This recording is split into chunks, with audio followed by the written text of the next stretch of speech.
The anticipation for Joseph Parker's world heavyweight title bout with Anthony Joshua on Sunday morning stepped up a notch overnight when the New Zealand boxing star and his British counterparts squared off at their main Fight Week media conference in London. The two undefeated champions, who between them hold 3 of the heavyweight division's 4 major world title belts, which means there could be another unification. This is ridiculous. Had not been in each other's company since the matchup was announced in January, meaning there was a lot of interest in how they would interact and what they might say. RNZ sports reporter Clay Wilson was in the English capital for the event. He's just arrived in Cardiff. Yeah, greetings, John. From a somewhat cooler Welsh capital than the English capital. Got off the train and certainly noticed the chill in the air. But yeah, the final day for Team Parker and the New Zealand media in London today. And one of the more interesting press conferences I've been to, I have to say. They held it at the Sky UK offices here, Sky Television. Approximately about 150 media I counted as I sort of made my rough way around the room. Sky staff that were there in the building, squeezing into pretty much any vantage point you could get to see the fighters in the press conference. So a bit of a top table and lots of one-on-one interviews for the fighters afterwards, and just a really crazy atmosphere. And also notable, Anthony Joshua on time. It was a bit of a point made by Team Parker yesterday about trying to get him to turn up on time, so they felt like they got a bit of a win there.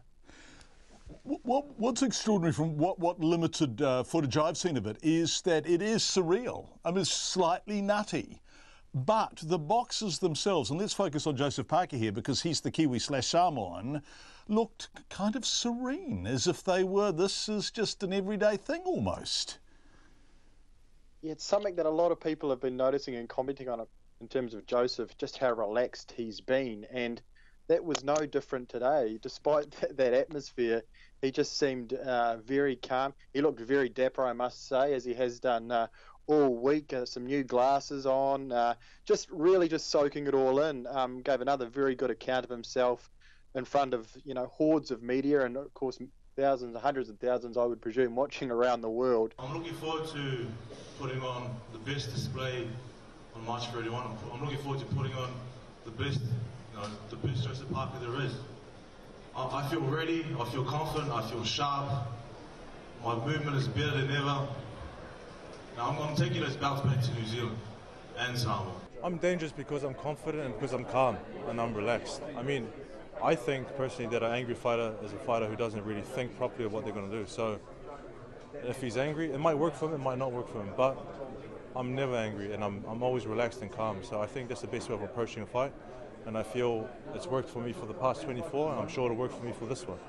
That's Joseph Parker, who I think is pretty known to many of our listeners and viewers because he is a local boy. But boy, oh boy, I'm really looking at Anthony Joshua, not being much of a boxing fan for the first time, and he is a magnificent creature, isn't he? And he looks frighteningly big and fit.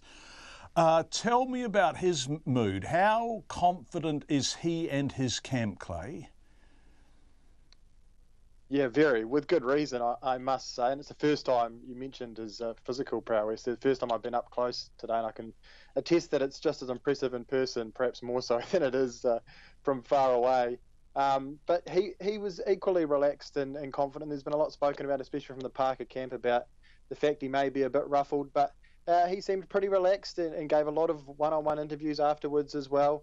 It was interesting to perhaps note that there was a couple of stare downs on the stage, and I'm not sure why they did too, but on both occasions, Joseph Parker actually held on for longer, and it was Anthony Joshua that pulled away first. So it's an often done thing in boxing, and I guess you can read into that what you will. The stare down, of course, is a beautiful part of the pre-bout, the pre-fight ritual. Another part of it, sacred almost, is that both camps predicting they're going to win. Were the predictions as good as we'd hoped they'd be? I guess boxers, athletes in general, are reasonably confident, but boxers in particular, and both fighters were certainly pretty confident about their chances at the weekend. Joseph Parker certainly confident in his chances, and Joshua, it was put to him at the top table what he thought was going to happen, and this is what he had to say. Okay, in terms of preparation and so on and so forth, that's like 99%. But then you got the 1%. That are very important. And in terms of boxing at the arena before, boxing in front of it, they're the 1%.